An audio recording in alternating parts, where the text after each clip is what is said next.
Environmental variables क्या होते हैं, जिन्हें हम .env या .env.local या .env.development या .env.production या इस तरह के काफ़ी सारे फॉर्मेट्स होते हैं जिनके अंदर हम इन्हें स्टोर करते हैं। ये इन्वायरमेंटल वेरिएबल्स हमारी एप्लीकेशन को सिक्योर बनाने का काम करते हैं।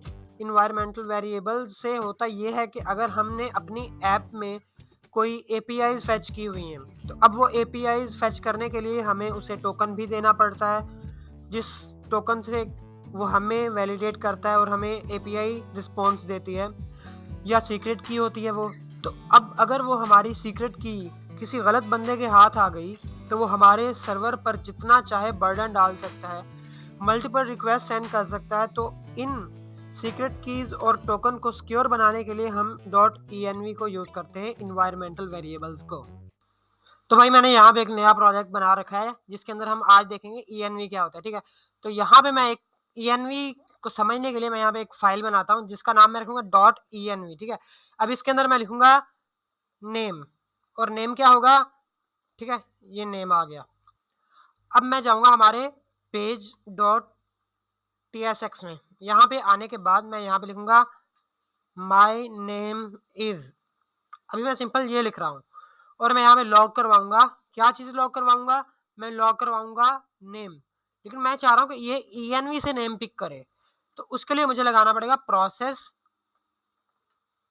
.env.name, ठीक है। तो अब इससे क्या होगा कि ये इन्वायरमेंटल वेरिएबल से लेके आएगा हमारा नेम। तो नेम में क्या है, बासित, ठीक है। तो यहाँ पे क्या आएगा, बासित। चलते हैं ब्राउजर में, देखते हैं क्या आता है।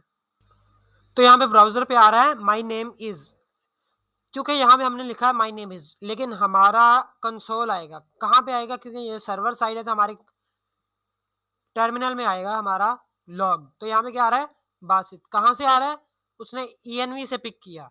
अब हम env से ये पता लगा सकते हैं कि ये क्या है, ये प्रोडक्शन है या डेवलपमेंट है, ठीक है। तो यहाँ पे मेरे पास लॉग आ गया। लॉग के अंदर मेरे पास होगा नोड env, ठीक है। मैं इसे कॉपी करूंगा और मैं इसे लगाऊंगा यहाँ पे कुछ इस तरह से। और अब चेक करते हैं मेरे पास क्या आता है। मेरे पास आ गया डेवलपमेंट, क्योंकि अभी मैं डेवलपमेंट मोड में हूँ, मैं अपने लोकल सर्वर पे चला रहा हूँ। अगर मैं डिप्लॉय करूँगा तो यहाँ पे हो जाएगा प्रोडक्शन।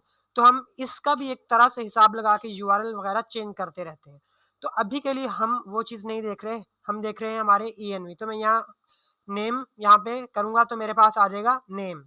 और अगर अब मैं कहूँ कि ये नेम मुझे UI पे शो करवाना है, तो मैं इसे यहाँ पे सिंपल क्या करूँगा, कॉपी पेस्ट करूँगा यहाँ पे, तो मेरे पास नेम आ जाएगा यहाँ पे, ठीक है, आ गया। लेकिन इसमें एक प्रॉब्लम है कि यहाँ पे अगर मैं इसे क्लाइंट साइड कर दूँ तो यहाँ पे मेरे पास नेम आएगा क्या, यहाँ पे मेरे पास नेम नहीं आ रहा, ठीक है। माई नेम इज और आगे से चला गया, क्लाइंट साइड पे नहीं आता।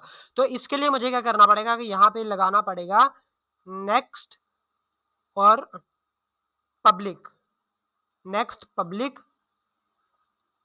और नेम, ओके।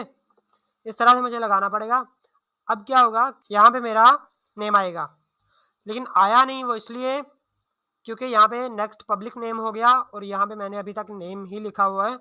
और यहाँ पे भी नेम चेंज कर देता हूँ मैं। अब की बार मेरा क्लाइंट साइड पे नेम आ गया, ठीक है। तो यहाँ पे एक इसकी टेम्पलेट है कि नेक्स्ट पब्लिक लगाएंगे तो वो क्लाइंट साइड पे भी आ जाएगा और UI पे आप आसानी से शो करवा सकते हैं, ठीक है। अब ये मेरे पास है .env की फाइल।